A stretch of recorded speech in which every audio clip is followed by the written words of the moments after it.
There is a castle in the Spanish Highlands that appears before almost every Disney film ever made. You know the silhouette. Blue-gray slate spires stabbing the sky from towers that rise from a rocky promontory like the prow of a ship sailing through the Castilian plain. It inspired the Wicked Queen's castle in Snow White. It inspired Cinderella's castle at Walt Disney World. It is, by reasonable measure, the most recognizable castle shape on Earth. The queen who ruled from it launched the Spanish Inquisition, expelled every Jewish person in Spain, and funded Christopher Columbus, all in the same year. That year was 1492. The castle was the Alcázar of Segovia, and the woman who did all of those things from inside it is still debated, still celebrated, still contested, because she was also the most capable monarch Spain had ever produced, and the most capable monarch in Europe of her era. And the specific question of how to hold all of these things simultaneously in one person is one that historians have been arguing about for 5 centuries without resolution. That is what this castle is.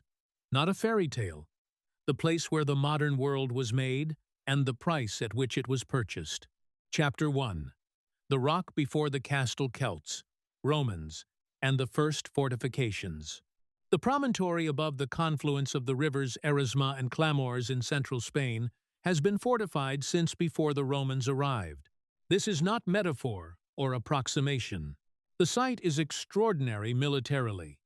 A natural rock outcrop shaped precisely like the prow of a ship, rising above the point where 2 rivers create a natural moat on 3 sides, with commanding views across the high Castilian plain that extends for miles in every direction. Any approaching force is visible from the promontory long before it arrives. The 3 water-flanked sides are essentially unscalable.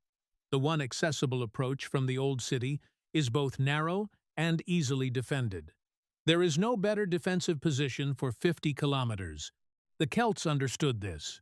The Iberian settlement of Segovia grew up in this landscape from approximately the 7th century BC.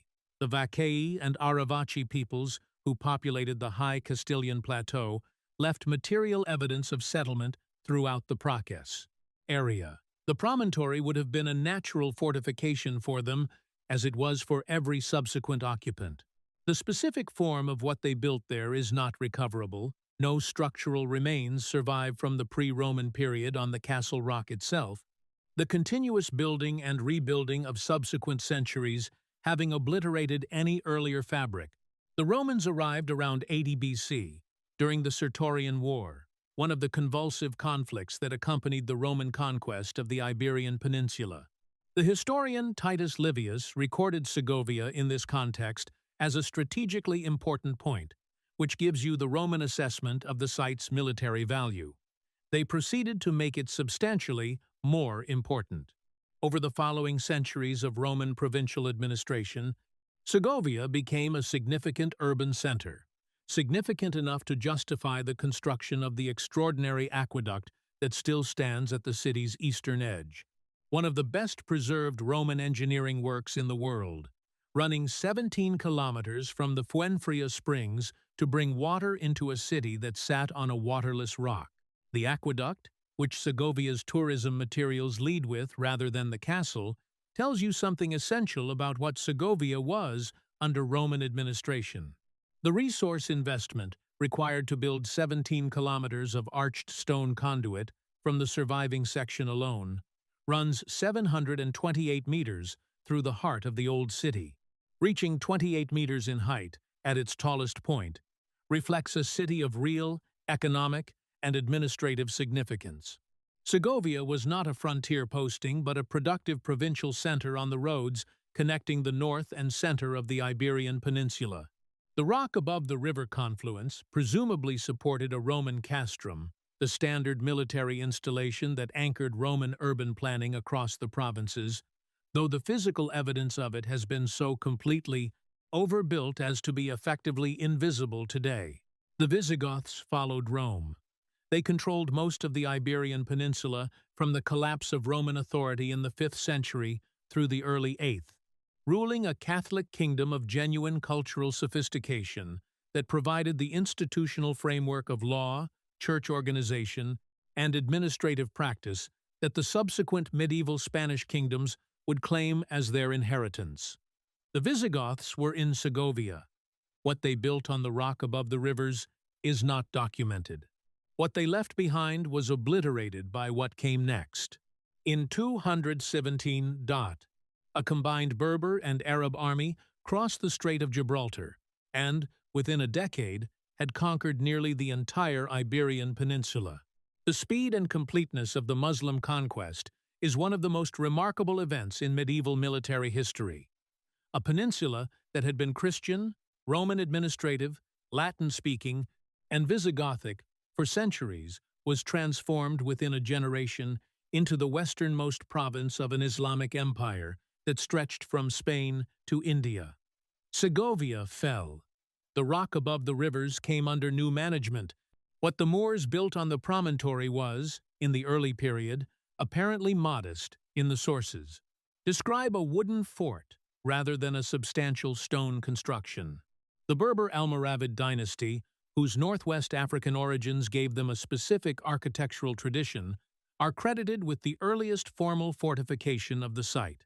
The first documentary reference to this structure, though not a detailed description, dates to 1122, which means the reference postdates the Christian reconquest of Segovia in 1088 rather than describing a Muslim installation, and tells us that a significant fortification existed on the promontory without telling us exactly what it looked like. Almoravid art and architecture is, as the Wikipedia article on the Alcazar itself acknowledges, scarcely talked about in scholarship, in part, because so little of the physical work has survived in Spain. Their short tenure and subsequent obliteration by successor powers leaves almost nothing physical behind. What the Muslim period did leave behind was the word Alcázar. It derives from the Arabic Alcázar, meaning palace or royal residence, the same root that gives us Alcázar, Alhambra, and half the place names in southern Spain. When the Christians took Segovia in 1088 and converted the Muslim fortification into their own, they kept the Arabic name for the building. The label was so embedded in the cultural landscape of the peninsula that centuries of Christian use did not displace it. Every tourist who today visits the Alcázar of Segovia is using an Arabic word to describe a building that the Berber Almoravids built over Roman foundations on a Celtic fortified rock. The reconquest of Segovia by Alfonso VI of Leon and Castile in 1088, 2 years before a wider campaign that would bring Toledo and much of central Spain back into Christian hands, is the moment from which the castle's documented history runs. Within 30 years, it was a royal residence. Within a century, it was the most important castle in Castile. Within 4 centuries, it was the place where the modern world was made. Chapter 2. The castle takes shape. Alfonso VIII, Eleanor of England, and the stone that rose from ruin. The castle that rose from the rock above Segovia in the 12th and 13th centuries was built by kings whose names the English-speaking world mostly does not know, but whose architectural decisions produced the building that would eventually inspire Disney's most iconic images. The first significant builder in the documented record is Alfonso VIII of Castile, not to be confused with his father Alfonso VII or his grandfather Alfonso VI, who reconquered the city. Medieval Spain's habit of reusing the same royal names requiring consistent attention from anyone navigating the dynasty. Alfonso VIII came to the throne as an infant in 1158, endured a regency dominated by competing noble factions, and took personal power in 1169 to become one of the most consequential monarchs of medieval Iberia. He fought the Muslims, fought the Portuguese, fought the Navarrese, lost catastrophically at the Battle of Alarcos in 1195, and recovered to co-lead the Christian alliance that achieved the pivotal victory over the Almohad Caliphate at Las Navas de Tolosa in 1212. His wife was Eleanor of England, the daughter of Henry II, and Eleanor of Aquitaine, the sister of Richard the Lionheart and the unfortunate King John. She brought to Castile the cultural connections of the Angevin Empire and the personal qualities, intelligence, political acuity, genuine religious conviction that her remarkable family consistently produced. Alfonso and Eleanor made the Alcázar of Segovia their principal residence. Before their reign, the documentary evidence suggests the Muslim-era fortification was still essentially a wooden structure on Roman foundations. After it, stone construction was underway at the scale that begins to define the building we see today. The specific structures from Alfonso VIII's period that have survived into the current building are relatively few. The Great Hall, sections of the royal chambers, a gallery on the northern side, and the armory are identified in the architectural literature as preserving fabric from this reign. But the significance of Alfonso and Eleanor's choice of the Alcazar as their primary residence was institutional as much as architectural. It made Segovia the de facto capital of a kingdom whose political center had previously been more mobile, and it began the process by which the Alcazar accumulated the functions, treasury, archive, armory, ceremonial site that would make it the institutional heart of Castile for the next 3 centuries.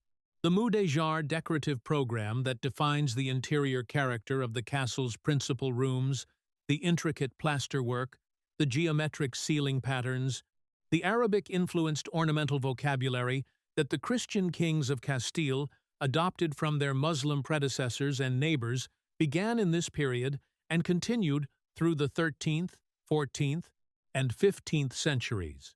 This is the architectural phenomenon that makes the Alcazar unique among northern European castle palaces. A building built and continuously inhabited by Christian monarchs, whose aesthetic vocabulary was substantially Islamic, whose craftsmen were frequently Muslim or Jewish artisans, working in the Mudéjar tradition, and whose interiors, therefore, speak in an architectural language that is simultaneously Christian in institutional function and Islamic in formal expression.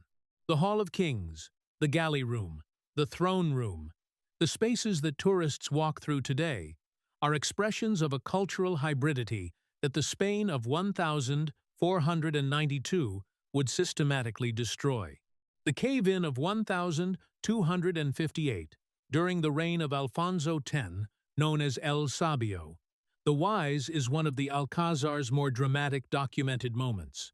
Alfonso was inside the building when part of it collapsed, narrowly escaping death.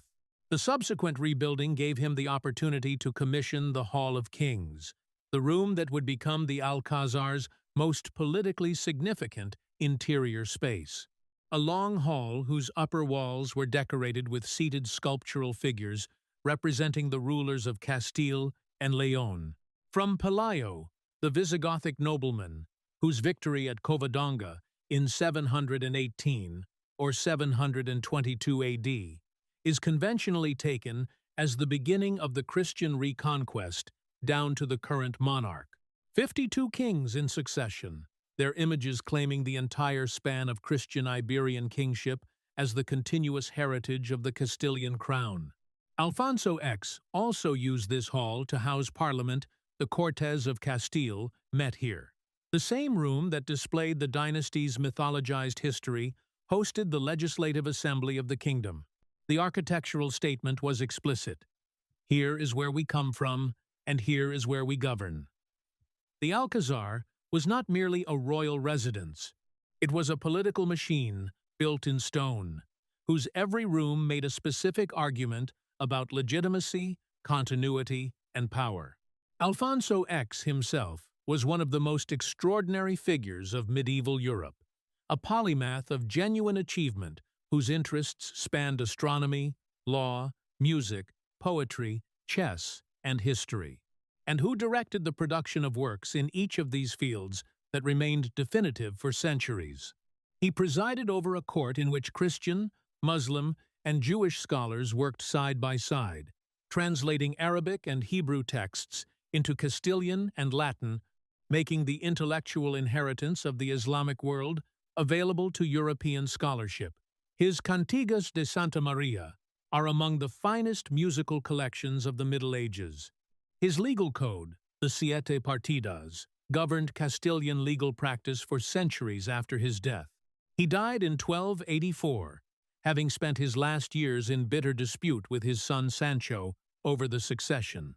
A dispute that consumed the court, divided the nobility, and left Castile politically unstable for a generation.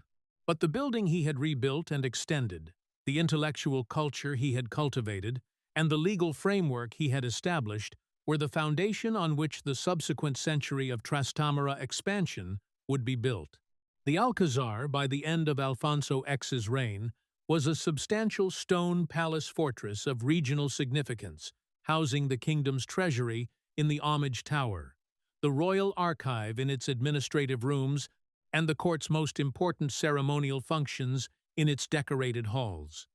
It was not yet the building that would inspire Disney. That required 2 more centuries of construction and a dynasty whose need to assert legitimacy was even more acute than Alfonso X's. Chapter 3. The Trastamara Ambition, a dynasty that built its way to legitimacy. The House of Trastamara came to power in Castile in 1369 through one of the most dramatic acts of dynastic violence in medieval Spanish history, the murder of King Pedro, known to his supporters as Pedro the Just, and to his enemies as Pedro the Cruel, by his illegitimate half-brother Enrique, who stabbed him to death in his tent during a parley at Montiel after Pedro had sought refuge with the English mercenary captain Edward of Woodstock, the Black Prince. The murder was the culmination of a Castilian civil war that had lasted nearly a decade, drawing in English forces, supporting Pedro, and French forces, supporting Enrique, and functioning effectively as an Iberian theater of the 100 Years' War. Enrique II, as the usurper became, founded the Trastamara dynasty, a name derived from a lordship in Galicia, and immediately faced the fundamental problem of every successful usurper.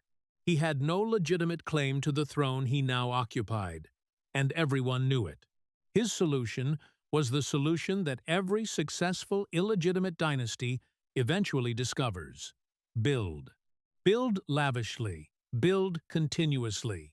Build in ways that express not just wealth, but the long continuity of power that imply, through the weight and permanence of stone, that the current occupants have always been here and will always be here. The Trastamara kings poured resources into the Alcázar of Segovia with a consistency and on a scale that their predecessors had not matched. The Alcázar historian Jorge Flores Hernandez, who has produced the most detailed architectural analysis of the building's construction phases, identifies the Trastamara period as the era in which most of the current building was created in both the physical fabric and the decorative program that defines what visitors experience today. Catherine of Lancaster, the granddaughter of Pedro I, who married the Trastamara king Enrique III, in a politically useful reconciliation of the competing dynastic claims, commissioned the galley room in 1412. Its name derives from the ceiling, whose shape mimics the inverted hull of a ship, a coffered wooden vault of exceptional beauty that draws inspiration from the Mudéjar tradition, while expressing the Gothic structural principles of the period. The stained glass windows depict Enrique II and Enrique III of Castile, the first 2 Trastamara kings, framed in the visual vocabulary of holy men. The dynasty's murderous origins were being aesthetically processed into legitimacy, one beautiful ceiling at a time. John II of Castile, who ruled from 1406 to 1454, a long reign that was in practice dominated by his favorite Álvaro de Luna, until Luna's fall and execution in 1453 was, in the assessment of the architectural record, the single largest contributor to the continuing construction of the Alcázar. He built the new tower, now known as the Tower of Juan II, which remains the most striking vertical element of the building. A square Gothic keep rising approximately 80 meters from the rock, topped with circular turrets, with a spiral staircase of 152 steps inside. The tower was built between 1440 and 1465, its construction spanning the reigns of John II and his son Henry IV, and represents the high point of the Alcazar's Gothic ambition. It is also, incidentally, the feature that most directly influenced the Disney castle's silhouette. The relationship between the central keep and the circular turret towers is reproduced in recognizable form in the Cinderella Castle at Walt Disney World. John II was a man of genuine cultural refinement who inhabited a body politic that was comprehensively dysfunctional. His court was the most literary in the Spanish medieval tradition. He patronized poets, wrote verse himself, and presided over an intellectual culture of considerable sophistication. His kingdom was governed, for most of his reign, by Álvaro de Luna, the Constable of Castile, whose accumulation of power and wealth generated successive noble rebellions that consumed most of John's reign and left Castile weakened, financially strained, and institutionally compromised. Luna's execution in 1453, ordered by John himself, under pressure from the Queen and the magnates, was not the solution, it appeared. John died the following year, having destroyed his most capable servant, and left his kingdom to a successor who would inherit its problems without the ability to manage them. That successor was Henry IV, a king whose reign has been so thoroughly filtered through the propaganda of his eventual successor that extracting the historical figure from the accumulated partisan account is genuinely difficult. Henry IV was intelligent, cultured, and genuinely interested in governance, but his methods, his preference for Moorish guards, his unconventional personal life, his ostentatious cultivation of Muslim cultural forms generated a specific kind of conservative, noble hostility that expressed itself in rumor, innuendo, and eventually organized rebellion. The nobles who opposed him produced, with the historian Alfonso de Palencia acting as their chronicler and propagandist, an account of Henry's reign that has shaped historiography ever since. Henry IV continued and extended the Alcázar. He added the throne room. He commissioned the final form of the Hall of Kings, adding a gallery of seated rulers and ensuring that the decoration displayed the political legitimacy of his dynasty with what the surviving visual evidence suggests was a certain anxiety. He also kept Moorish guards, a company of North African soldiers, in traditional dress, who patrolled the galley of the Moors along the northern face of the castle. Their presence was simultaneously a security measure, a cultural statement, and a provocation to the Castilian nobles who believed their king's values were insufficiently Christian. The child who would use this castle to transform Spain and the world was born in 1451, the year before Henry IV's reign began. She was growing up in the shadow of the crisis that Henry's reign was creating, watching from a careful distance as the kingdom's political foundations slowly gave way. Chapter 4. The Girl in the Castle, Isabella's Formation, and the Crisis She Inherited.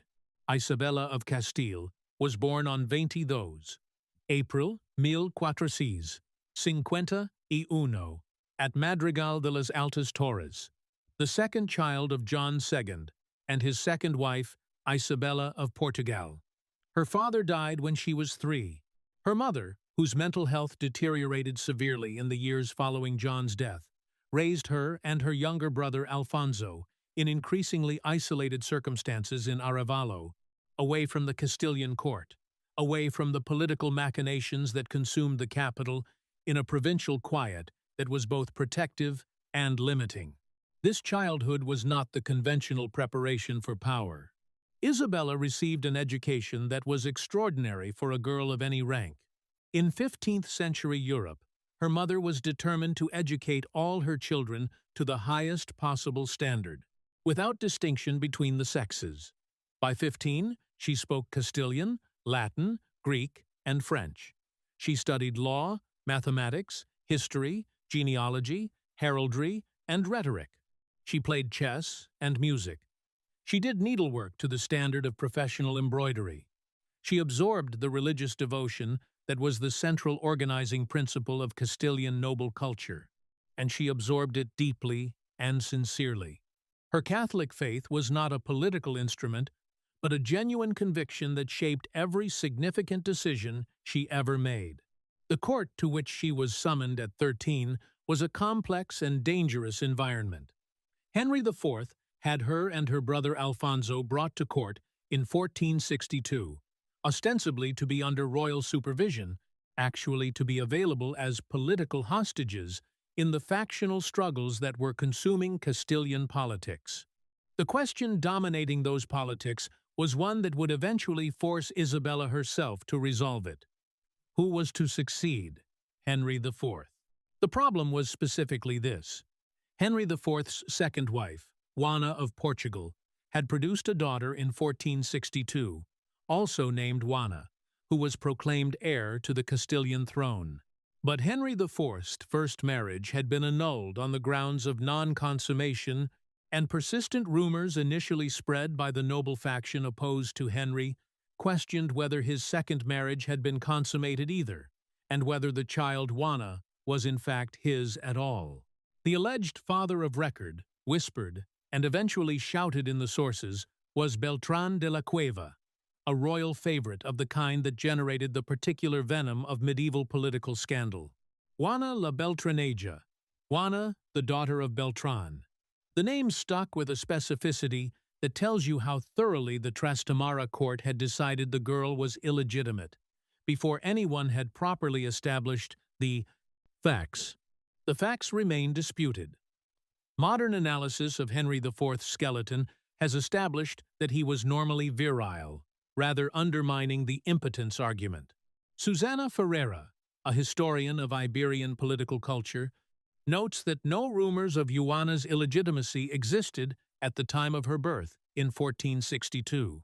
They emerged only after the noble rebellion against Henry began in 1464, and were then retroactively imposed on earlier history.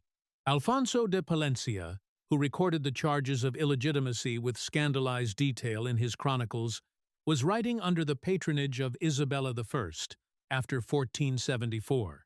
The sources on Juana's illegitimacy were produced by people with powerful interests in establishing it. None of this changes the outcome. In 1465, a faction of Castilian nobles staged a ceremony at Avila, the farce of Avila, as it came to be called, in which they symbolically deposed Henry IV by removing his effigy from a throne, and proclaimed Isabella's younger brother Alfonso as king.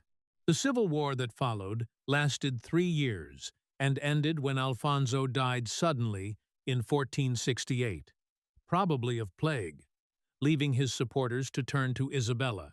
She declined to be declared queen, while Henry still lived a politically sophisticated restraint that distinguished her from the rebellious noble faction, and negotiated instead the Treaty of the Bulls of Guisando, in which Henry acknowledged her as his heir. Henry subsequently withdrew this acknowledgement when Isabella, without royal consent, secretly married Ferdinand of Aragon in 1469. He restored Juana's claim to the succession.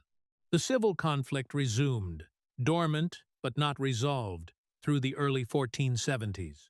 In December 1474, Henry IV died in Madrid. Isabella was in Segovia. She was in the Alcázar. The news arrived on 12 December. She moved immediately. On 13 December 1474, at the age of 23, she walked out of the Alcázar of Segovia, walked out of the castle that had been the institutional center of Castilian power for 3 centuries, and was proclaimed Queen of Castile and León in the Plaza Mayor, a 2-day queen. That was the gap between her brother's death and her assumption of power. She did not wait for Ferdinand, who was absent fighting France's war against Aragon. She did not wait for the Church's formal sanction. She did not wait for anyone. The assembled clergy and nobility vowed allegiance. She rode through Segovia in procession, with the royal sword carried upright before her, a traditional symbol of royal justice reserved for kings, not queens consort. When word reached Ferdinand 3 days later that his wife had been crowned sovereign queen of Castile in his absence, with the sword of justice preceding her, he was reportedly furious. Their subsequent negotiations over the terms of their joint rule produced a settlement whose specific language, "Nothing shall be done without my consent," referred to Isabella's position, not Ferdinand's. She was the sovereign, he was the consort. In Castile, she governed. The civil war that Juana's supporters immediately launched, drawing in Alfonso V of Portugal, who married the 13-year-old Juana and invaded Castile with Portuguese forces, was resolved by 1479. The Battle of Toro, in 1476, though militarily indecisive, was politically catastrophic for the Portuguese cause, when Ferdinand's propaganda managed it as a decisive Castilian victory. By the Treaty of Alcázar of 1479, Juana la Beltraneja renounced her Castilian title and retired to a Portuguese convent. She lived until 1530, signing her letters "the Queen" until the end, which is the kind of detail that history generates when it cannot bring itself to finish the argument it started. Isabella had her throne. What she chose to do with it would define the shape of the modern world. Chapter 5. The Inquisition, Architecture of Faith and Fear.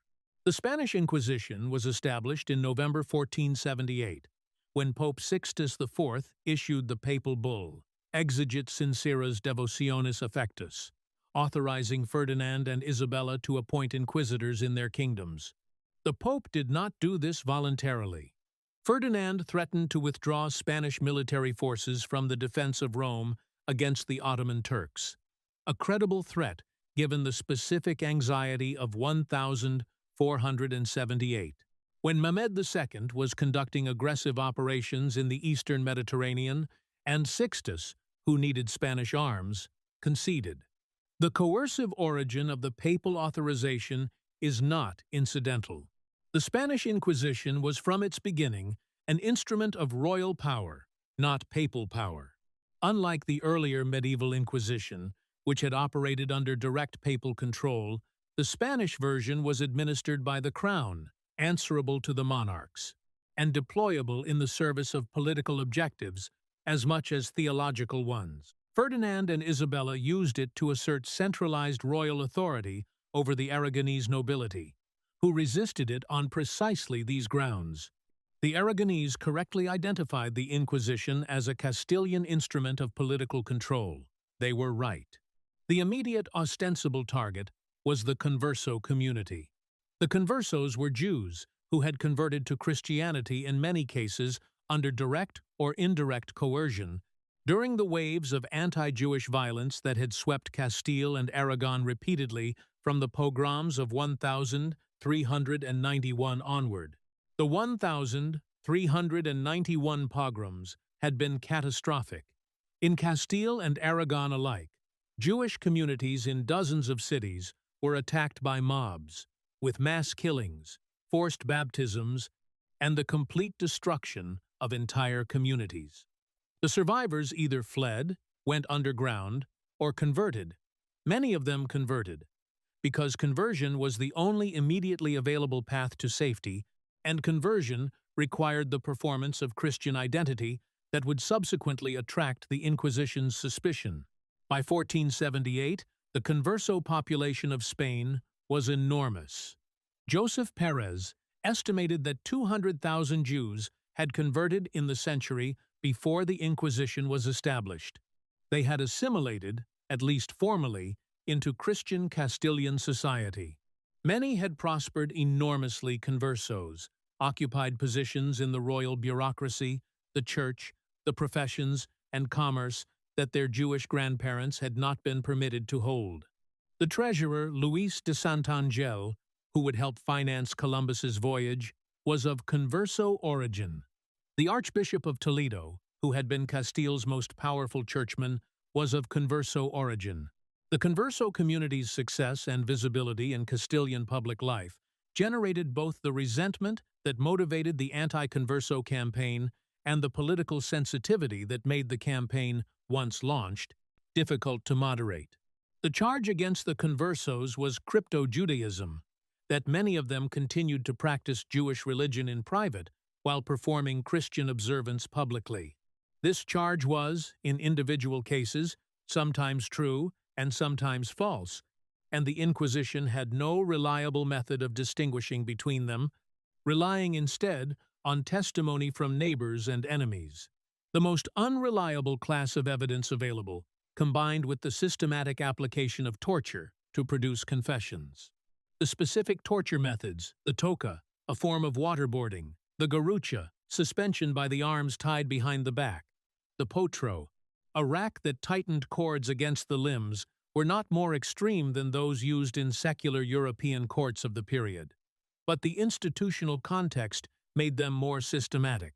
The Inquisition applied them routinely, within a procedural framework designed to make confession probable. A report produced by the Dominican Tomás de Torquemada, Isabella's own confessor and the Archbishop of Seville, presented to Isabella during her visit to Seville in 1477 hasta 78, convinced her that crypto-Judaism was widespread among Andalusian conversos. Whether the report accurately reflected reality or was shaped to produce a specific response from a queen already predisposed to religious uniformity is a question the evidence cannot definitively answer. The Inquisitor Torquemada was appointed Grand Inquisitor in 1483. He was the face of the institution in its most active period, and the name that posterity attached to its brutality.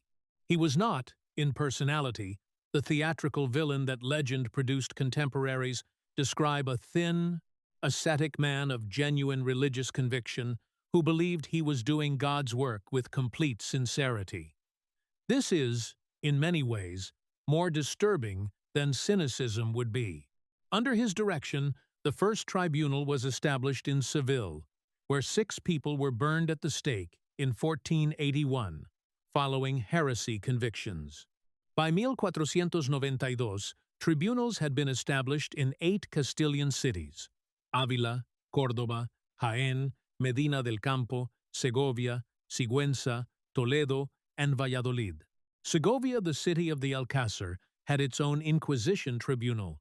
The historian Henry Charles Lea, whose late 19th century history of the Inquisition of Spain remains the most comprehensive scholarly study of the institution in any language, noted that in 1492, a contemporary observer could write that justice pervaded these kingdoms as it had not elsewhere. This is the specific quality of the Inquisition's political utility that explains its persistence.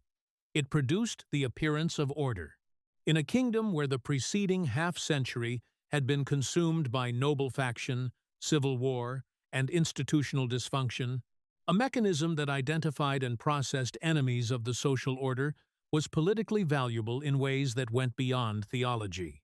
The Inquisition gave the Catholic monarchs a tool of social control that could be directed against political opponents as readily as religious nonconformists, and it operated with the authority of divine sanction behind every action it took.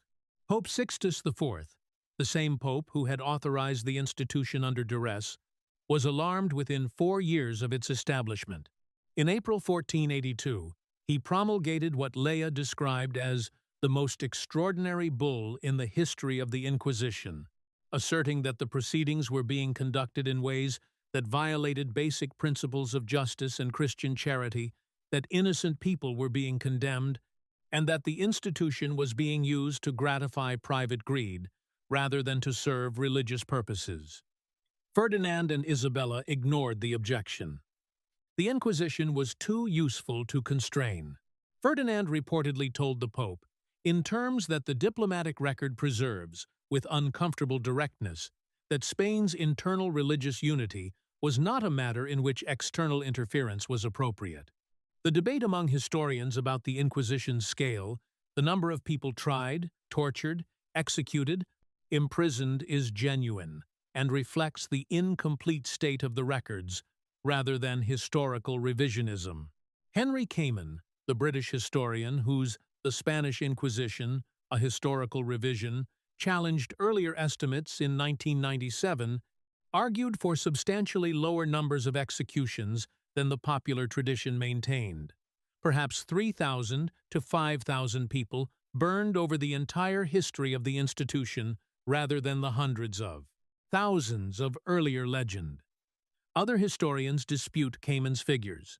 What cannot be disputed is that the Inquisition's primary tools, secret accusation, the use of torture to extract confession, indefinite imprisonment, confiscation of property, the burning of those convicted of relapse, were brutal by any standard, and that the atmosphere of surveillance and denunciation it created transformed Spanish social life in ways that persisted for generations.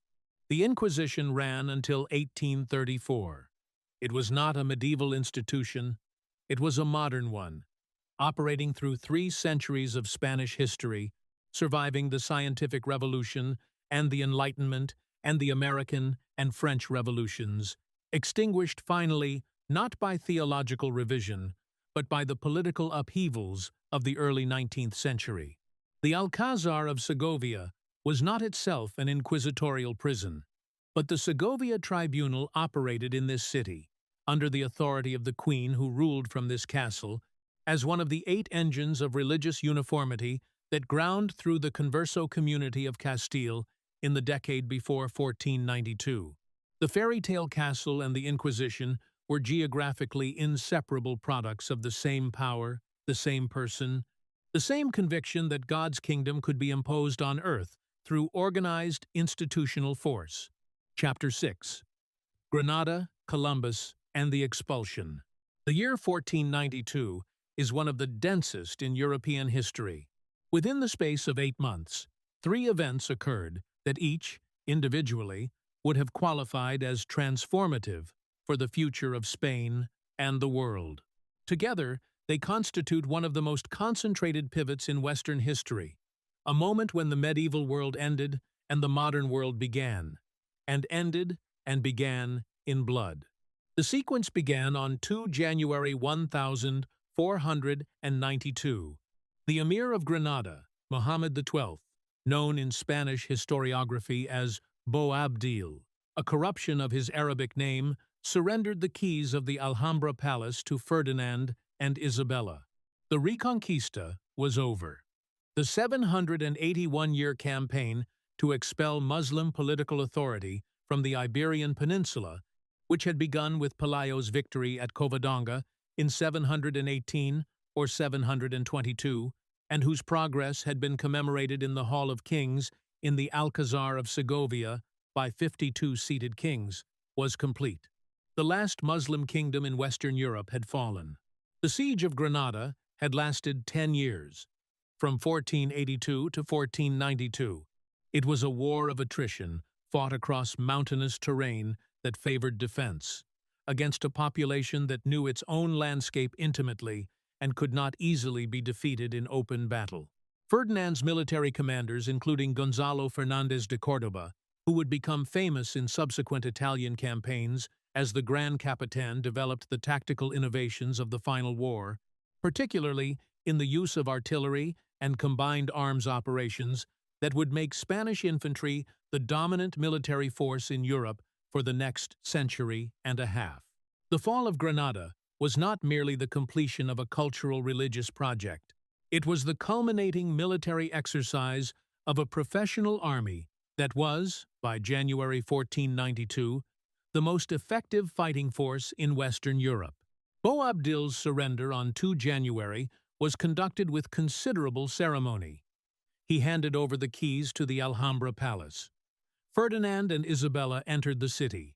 The Spanish legend, never quite verified in the documentary record but preserved in popular tradition, records that, as Boabdil rode away from his lost city, he looked back and wept, and that his mother, the formidable Aixa, told him he wept like a woman, for what he had not known how to defend as a man. The pass above Granada, through which Boabdil departed, is still called El Suspiro del Moro, the Moor's sigh. The story, like most stories attached to great historical moments, is probably too perfect to be entirely true and too resonant to be entirely invented. Christopher Columbus was present in Granada for the surrender. He had been following the court for months, trying to secure support for a westward Atlantic voyage that would reach the Indies, or so he claimed, by sailing west rather than east around Africa.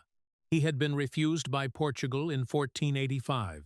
He had been waiting in the Castilian court for years, presenting his project, enduring skepticism from the expert committees who found his geographical calculations improbable correctly.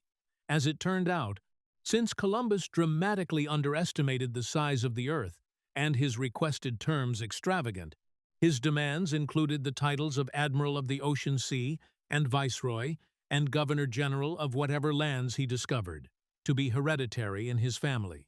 These were extraordinary terms, effectively creating a new aristocratic lineage with permanent claims over unknown territories. The committees that reviewed his proposal had good reason to be cautious. In the jubilation following Granada's fall, the political and financial space finally existed. The Reconquista was finished. The treasury of the victorious crown, freed from the enormous costs of the final Granada campaign, could contemplate new expenditure.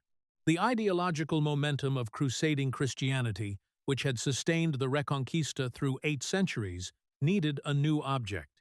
When Columbus framed his voyage as an extension of the same crusading project, reaching the Indies to outflank Islam and spread Christianity, the framing connected directly to the Catholic monarchs. Self-understanding.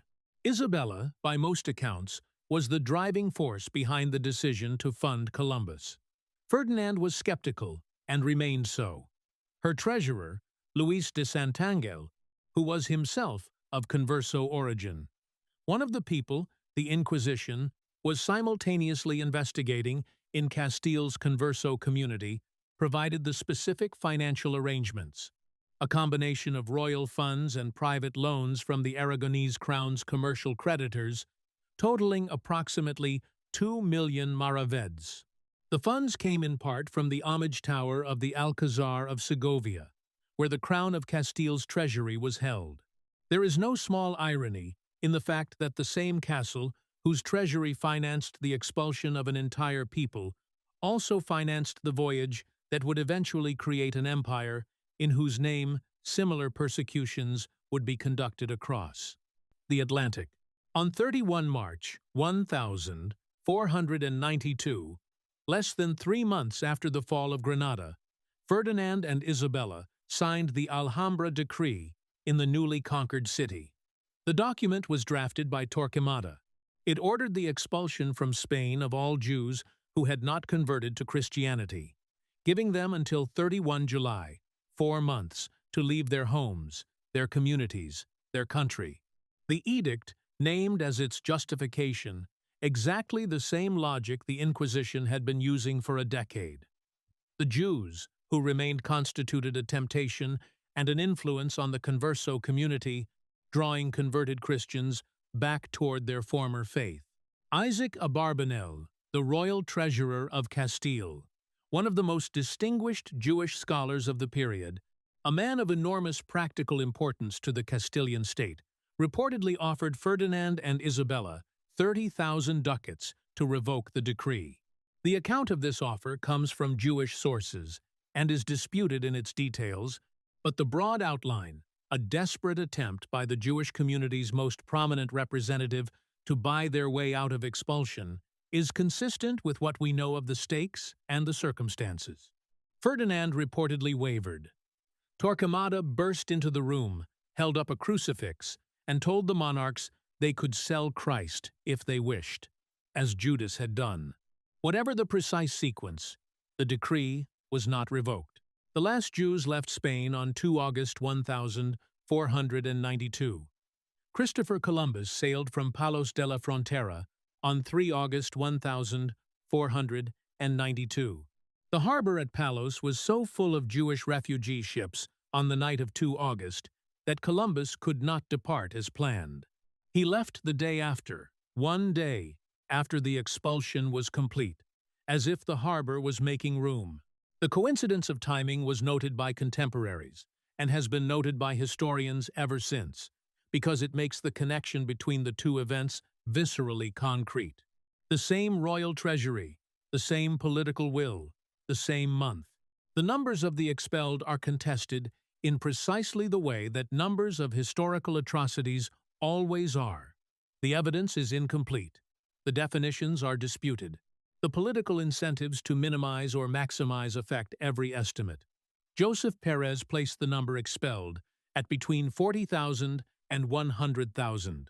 The Wikipedia synthesis of the historical literature, drawing on multiple sources, notes that modern estimates generally range from 40,000 to 200,000.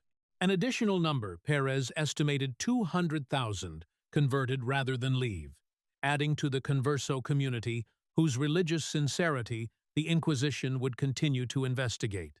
The total Jewish population of Spain before the expulsion is estimated at approximately 300,000. Whatever the specific figure, the expulsion ended a Jewish presence in Iberia that had been continuous for at least 1,500 years. The Sephardic Jewish communities that dispersed across the Mediterranean, to the Ottoman Empire, to North Africa, to Italy, to the Netherlands, carried with them the Ladino language, a form of medieval Castilian that they continued to speak, preserving it in communities that would maintain it for centuries as a form of cultural memory of the Spain from which they had been expelled. The administrative tidiness of the expulsion killed people. The expelled Jews were prohibited from taking gold or silver out of Spain. They could take only what they could carry. They were required to sell their property, houses, lands, businesses, communities that had been built over generations in the weeks before the July deadline, to buyers who understood the seller's position and priced accordingly. Those who could not find passage on ships, or who paid for passage and were abandoned by unscrupulous captains, or who reached countries that refused to receive them, faced the specific catastrophe that population expulsion reliably produces when it is executed faster than the available infrastructure can accommodate. Columbus returned from his first voyage in March 1493. He had found islands of people whose conversion to Christianity would be straightforward, and whose gold, he claimed, was abundant. The same impulse that had driven the Reconquista, the Inquisition, and the expulsion, the conviction that religious uniformity was God's will and human authority's instrument, would now be carried across the Atlantic. The world of 1492 was not the world of 1491. 1 year had ended a Muslim kingdom, expelled an entire people, and sent European ships toward a continent that European maps did not include. All of these things happened from the same power, the same city, the same castle, the same person.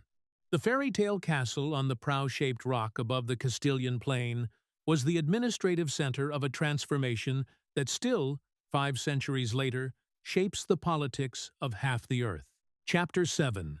What Isabella was and was not. Here is the version of Isabella I that the legacy industry has produced in its 2 most common forms. Version 1, the hagiographic. Isabella was a visionary monarch who unified Spain, defeated the last Muslim kingdom, sponsored the discovery of the Americas, reformed the legal system, and transformed Castile from a chaotic medieval polity into a modern centralized state, all while personally overseeing the education of her children, writing letters of genuine warmth to her family, and maintaining a loving partnership with Ferdinand that was by the standards of the age exceptional. The Inquisition and the expulsion were regrettable but understandable products of their time, and modern judgment of 15th century actions by 21st century standards is anachronistic. Version 2, the critical. Isabella was a religious authoritarian who imposed ethnic and religious uniformity on Spain through torture and expulsion, whose actions destroyed one of the most culturally sophisticated and tolerant societies in medieval Europe, and whose legacy the Spanish Empire, the colonial encounter with the Americas, the doctrine of limpieza de sangre that would govern Spanish racial ideology for centuries, produced consequences of incalculable suffering, for which she bears direct responsibility. Both of these versions are partial in the sense of being incomplete, and both are partial in the sense of being biased. The first suppresses the Inquisition's specific mechanisms and the expulsion's specific human cost in a way that makes the suffering of real people disappear into the comfortable abstraction of different times. The second fails to engage with the genuine political achievement or with the intellectual framework within which Isabella understood her own actions, an understanding of the world that was coherent, internally consistent, and shared by virtually every significant political and religious figure in Europe. The historian Joseph Perez, whose biography of Isabella is the most cited scholarly account available in English, navigates this tension with characteristic precision. He does not excuse the Inquisition or the expulsion. He argues that they must be understood within a specific historical context, a context in which the unity of faith was understood by virtually everyone in Europe, including the Pope, as a legitimate object of political action, and in which the specific vulnerability of a new dynasty, whose legitimacy was contested, made religious uniformity a political necessity as well as a theological one. The Catholic monarchs used the Inquisition as a tool of power. This does not mean that their religious convictions were insincere. Both things were simultaneously true, and the simultaneous truth is what makes Isabella historically indigestible. There is also the question which Perez raises directly of how much of the Inquisition was genuinely Isabella's project versus Ferdinand's.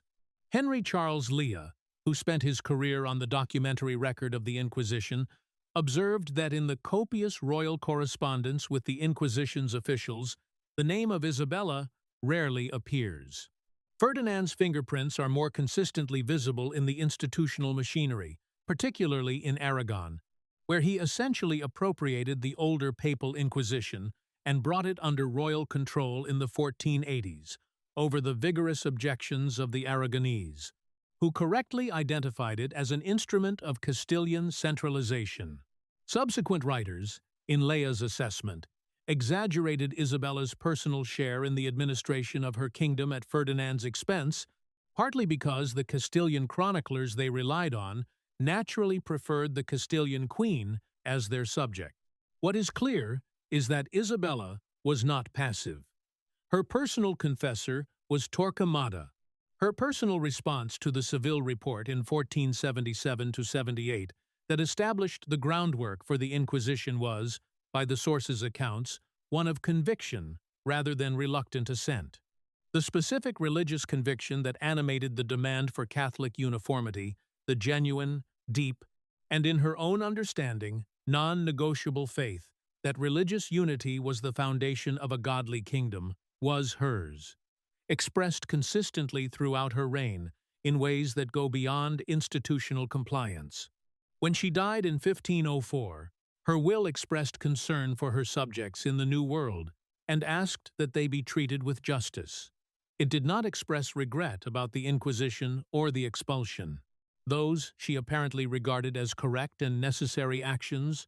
Americo Castro, the Spanish historian, whose The Structure of Spanish History transformed the scholarly understanding of medieval Iberian culture, argued that the Spain of the Catholic monarchs destroyed something irreplaceable, a convivencia, a coexistence of Muslim, Jewish, and Christian cultures that had produced the intellectual and cultural inheritance on which medieval European civilization substantially built. The Alhambra, the great Islamic architecture of Andalusia, the Jewish philosophical and medical tradition, the translations of Arabic and Greek texts that had made the scientific inheritance of the ancient world available to European scholarship. All of this grew in a society that the Catholic monarchs systematically ended. Castro's convivencia thesis has been challenged and refined. The coexistence was never without tension, persecution, or violence. And historians, including Brian Catlos at the University of Colorado, have argued that it was more complex and more conflicted than Castro's romantic account implied. But the cultural loss of 492, is not seriously disputed. Maria Rosa Menocal, in The Ornament of the World, characterized the year as the end of the most creatively fertile period of cross-cultural exchange in Western history. That assessment remains broadly accepted. The direct line from the ideology of religious uniformity to the colonial encounter with the Americas is explicit in the documentary record. The same Torquemada who drafted the expulsion decree advised on the legal framework of the colonial enterprise. The doctrine of limpieza de sangre, purity of blood, that required converso ancestry to be investigated by the Inquisition would be applied to indigenous American populations within a generation of Columbus's return. The intellectual framework constructed in Castile to characterize a non-Christian population as a corrupting influence on the body politic of a Christian kingdom was directly available to be deployed against populations in the doctrine Americas that also declined to accept Christianity spontaneously. This is not an academic inference.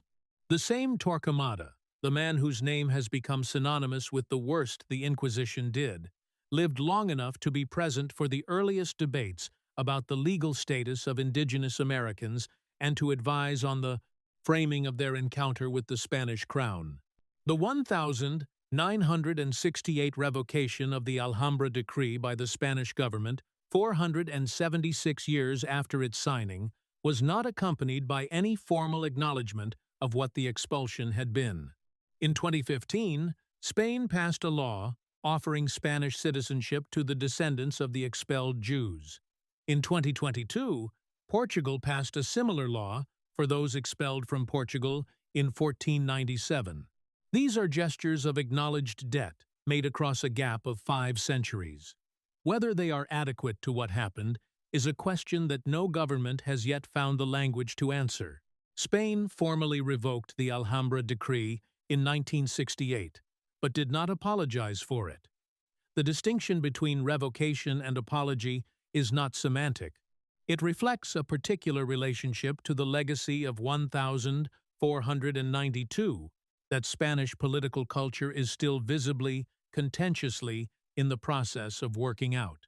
Isabella's candidacy for Catholic beatification was formally advanced at the Vatican in 1958. It has not been concluded. The debate over whether the same person who established the Inquisition and expelled the Jews can be declared a saint by the Church that authorized both proceedings is, in its unresolved state, a perfect expression of the historical problem the castle embodies. Chapter 8. After the Catholic monarchs, prison, fire, and the building that inspired Disney, 1504, 1882.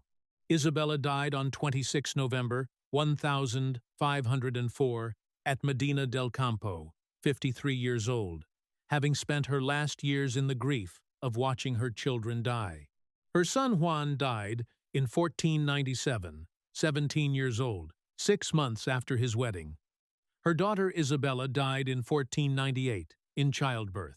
Her grandson Miguel, who might have united the crowns of Spain and Portugal, died in 1500. 3 of her 5 children and 2 grandchildren, who might have carried the succession forward, gone within 3 years. She appointed her remaining daughter Juana as her heir, knowing that Juana's mental state, her jealous obsession with her husband Philip the Handsome, her episodes of withdrawal and refused food that had already generated open scandal across Europe, made her capacity to govern genuinely uncertain. The question of whether Juana's instability was genuine or was politically manipulated by Ferdinand and then by her son Charles has never been definitively resolved, but the broad pattern, a woman whose sanity was doubted by the men who needed to control her, is uncomfortably familiar from other contexts.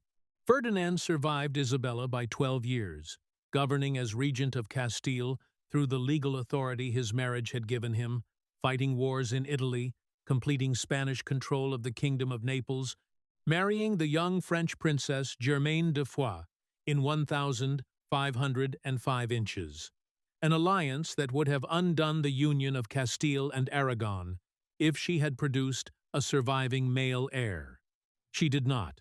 Ferdinand died in 1516.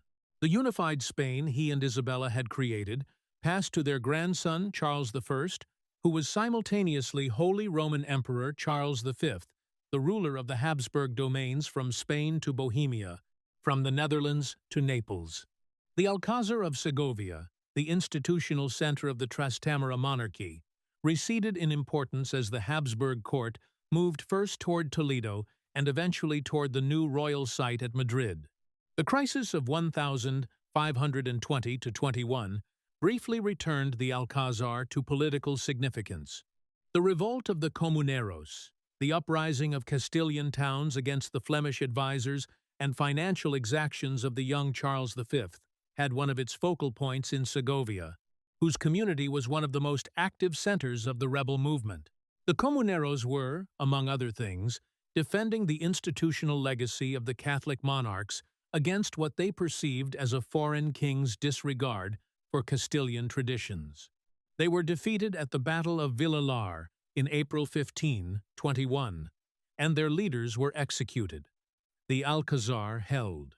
Philip II married his fourth wife, Anna of Austria, his own niece, the daughter of his sister Maria, and the Holy Roman Emperor Maximilian II in the Alcazar's chapel in 1570.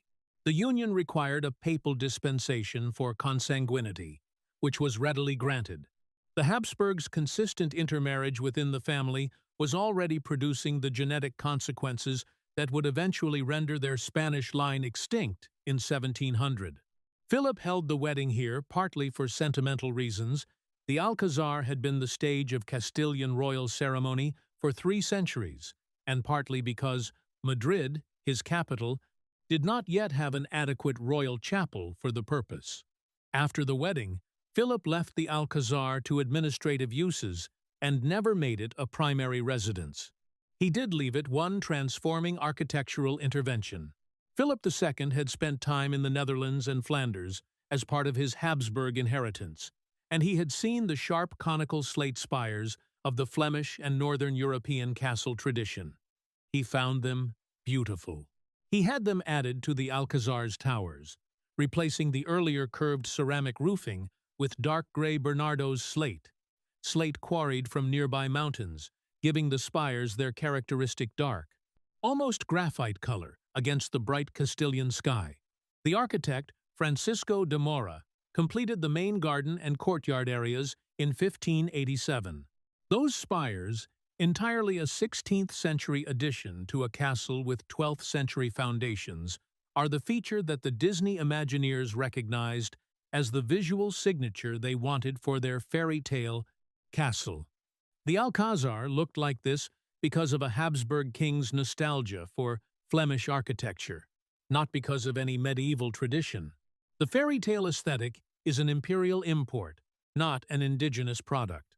The Alcázar became a state prison in the 17th century, after the royal court had permanently departed. For nearly 2 centuries, it held significant prisoners, political detainees, of the kind that monarchies need to contain, but cannot afford to try publicly, ecclesiastical figures caught in political crossfire. People the state needed, at a distance from the capital. The architectural magnificence of the Trastamara interiors and the Mudéjar ceilings served as the backdrop for confinement. The Hall of Kings watched prisoners pace its floors, as it had watched parliaments assemble and queens be proclaimed. This use is not usually prominent in the tourist literature, which tends to emphasize the royal occasions rather than the subsequent centuries of use as a detention facility.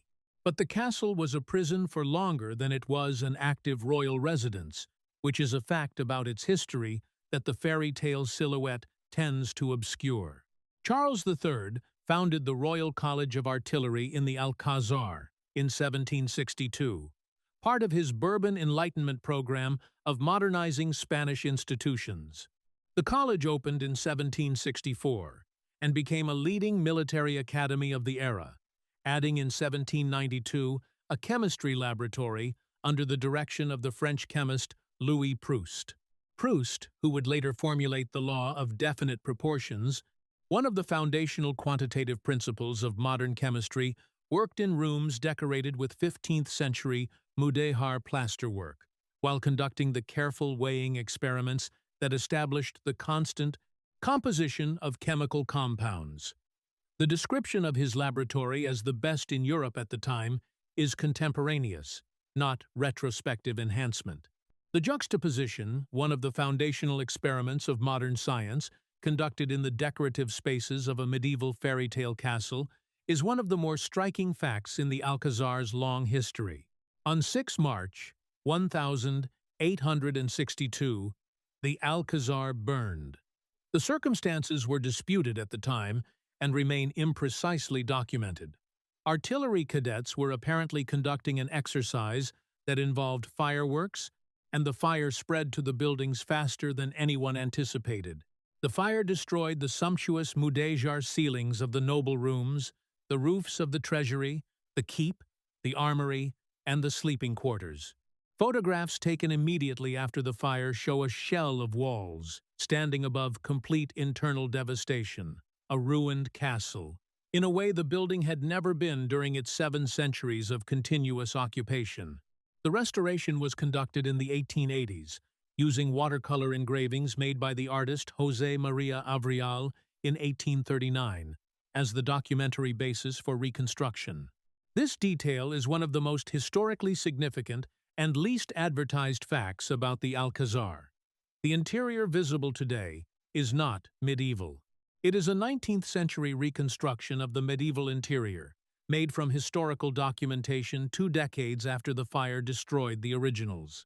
The Islamic-style ceilings, the mudéjar plasterwork, the decorative programs of the principal rooms, all of this is historically accurate reconstruction, rather than original fabric.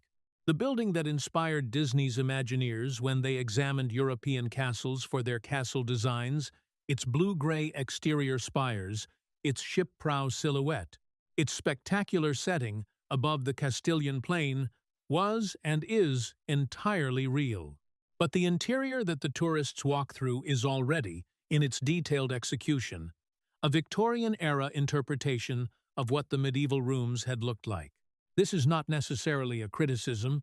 The Avril drawings were made in 1839 specifically as a record of the interiors, which suggests that even before the fire, their preservation was not guaranteed, and their documentation was considered valuable. The restoration produced a building that is historically responsible, visually faithful to the pre-fire state, and genuinely beautiful. But it is a reconstituted beauty, and the layers of reconstruction accumulated in the building, medieval stone, Habsburg spires, Victorian ceilings, tell their own story about how history is preserved, lost, and rebuilt across the centuries. In 1896, the building was formally handed over to the Ministry of War. In 1931, it was declared a historic artistic monument. In 1951, the Patronato del Alcázar de Segovia was created to oversee its preservation and public access.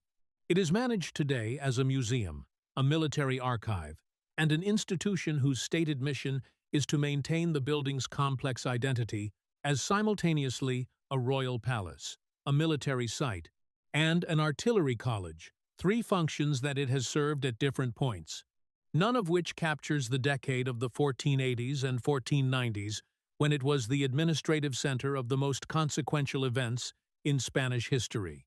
The Disney connection, the claim that the Alcázar inspired the Wicked Queen's castle in Snow White, 1937, and contributed to Cinderella's castle at Walt Disney World, has a curious, evidential status that the Internet has amplified beyond its documentary basis.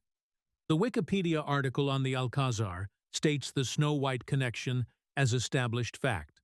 Atlas Obscura confirms it, but the WDW-MAGIC discussion forums, whose users have examined the documentary record more carefully than most sources, note that no material from Disney's own archives has been produced to confirm the claim directly, and that Disney themselves have acknowledged only that their castles were inspired by the great castles of Europe without specifying which ones. The visual similarity between the Alcazar's blue-gray spires and the Disney castle silhouette is genuine. Whether this similarity reflects a conscious design choice or a post hoc attribution is somewhat less clear than the tourist literature suggests. What is not in doubt is the visual connection. Philip II's Flemish slate spires, added in the 1570s, because he liked how the castles of the Netherlands looked, created the distinctive silhouette that the Disney Imagineers used consciously or otherwise in designing their fairy tale castle. The historical irony is complete. The defining visual feature of the world's most famous innocent, wholesome entertainment brand was added to an Inquisition-era Spanish fortress by a Habsburg king for purely aesthetic reasons that had nothing to do with fairy tales. The castle that launched the Inquisition became, at whatever precise remove, the template for a symbol of childhood imagination. The history inside the walls is not visible from the souvenir stand. Chapter 9. The question the castle cannot answer. The Alcázar of Segovia inspires Disney's castles and houses the Inquisition tribunal. The Homage Tower funded Columbus and stored the crown's treasure. The Hall of Kings celebrated 52 rulers in sequence and watched Parliament meet under their stony gaze. Isabella walked out of its gates to be proclaimed queen and returned as the most powerful woman in Europe. All of this is the same building, and the difficulty of holding it all simultaneously is not a failure of historical analysis. It is what the building actually is. The question that the Alcazar poses, and that Spanish culture, and European culture, and Western culture more broadly, has been circling for 500 years without resolving is this. How do you assess a person who was simultaneously the most capable political leader of her generation and the author of systematic ethnic persecution? Isabella unified Spain. She reformed its legal system, established the Holy Brotherhood as a national police force, reduced the power of the great magnates who had made Castile ungovernable under her predecessor, and created the institutional foundations of a monarchy capable of projecting power across the Atlantic. She was, by any measure of political effectiveness, extraordinary. The Spain of 1504, when she died, was not recognizably the same state as the Castile of 1474, when she took power in the Alcazar's courtyard. She also established the Inquisition, which used torture and secret accusation and property confiscation and the burning of convicted heretics to enforce religious uniformity. She also expelled every Jewish person in Spain who would not convert, ending a community that had been part of the Iberian Peninsula for 15 centuries. She also sent Columbus to the Americas with an expedition whose ideological framework, spiritual conquest, by the same faith that had just expended 7 centuries reconquering the peninsula, created the conceptual template for what was done to the indigenous populations of the Americas in the century that followed. Joseph Perez's scholarly assessment refuses the comfort of either full condemnation or full exculpation. He argues that Isabella must be understood as a person of her time, operating within a conceptual framework that she did not invent, and that virtually everyone around her shared the belief that religious uniformity was a legitimate, indeed obligatory, object of political action, that the unity of Christian faith was the foundation of a well-ordered Christian kingdom, that the conversion or expulsion of those who rejected or contaminated that faith was not merely permissible but required. He also argues that these beliefs do not make the suffering they caused less real or less significant, and that the historian's task is to understand both the internal coherence of the beliefs and the actual consequences of the actions taken on their basis. The Santa Hermandad, the National Police Force, and the Alhambra Decree are both products of the same institutional capacity and the same political will. The legal reform and the Inquisition grow from the same conviction that the Crown's obligation is to create an ordered Christian society. You cannot separate the effective governor from the religious persecutor, because they are the same person making decisions from the same conviction. The Hall of Kings in the Alcázar still displays the 52 rulers of Castile and León, from Pelayo to Juana la Loca. Isabella's image is among them, seated in the attitude of authority that the Trastamara kings commissioned to express the legitimacy of their dynasty. She looks the same as the kings flanking her. The visual program of the hall makes no distinction between conqueror and expeller, between reformer and inquisitor. Stone does not judge. The empty stone throne in the throne room, its current thrones, are those of Alfonso XIII, installed after the 1882 restoration, no longer holds anyone. The royal court left Segovia in the 16th century and never properly returned. The political center of gravity moved to Madrid. The Alcazar became a prison, then an artillery school, then a museum. The building that had housed the most consequential decade in Spanish history was converted, over the following centuries, into a series of more modest institutional uses, until it finally became what it is today, a monument to what happened here, visited by people whose languages, religions, and national identities were shaped by decisions made in rooms whose mudéjar ceilings were rebuilt from watercolor sketches after a fire in 1862. The Disney connection, the fact that this specific building, with this specific history, in this specific year, is the model for the most globally recognizable symbol of innocent, wholesome fairy tale magic, is not a coincidence of aesthetic preference. It is a historical fact that carries its own kind of weight. The castle that launched the Inquisition became the template for a children's fantasy. The building whose treasury funded the colonial encounter with the Americas became a logo for entertainment. The place where an entire people was effectively expelled from their homeland became an icon of the dreams of childhood. The blue-gray spires are real. The history inside them is also real. The question the castle cannot answer is whether it is possible, or appropriate, or even coherent, to hold the beauty of the building and the weight of what happened inside it in a single act of understanding, to look at the prow-shaped rock above the confluence of the Eresma and Clamores rivers and see both the fairy tale and the world it actually made. That question does not get easier the longer you stand in front of it. The castle simply stands there, on its rock, above its rivers, the spires against the Castilian sky, and does not help you decide.